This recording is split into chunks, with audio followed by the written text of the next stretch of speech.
how to recover Discord account without email.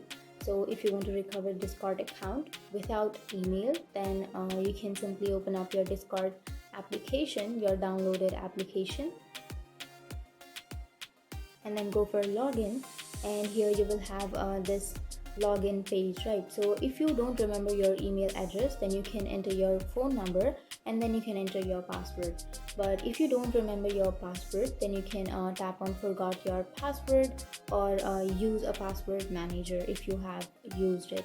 Then you can simply get the code to your phone number or your email address which you have just entered, and then you can enter that code, or you can get mail to your email address and then you can open up that mail, and you can reset your password. But if you don't have access to any of these, then you can simply go to Roblox support. You can open up your browser. So I'll be here with Chrome browser, and then simply go for the search bar and then search for Roblox support, and then tap on Roblox support, which is on the first.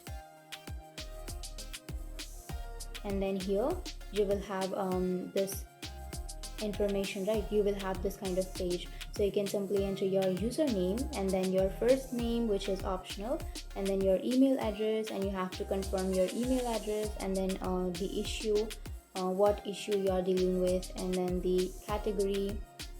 And after choosing that, you can simply describe about the issue and then you can submit it. And after submitting, Roblox may help you with that. So that's it. That's how you fix your issue. And if you have any questions, feel free to comment below. Thanks for watching.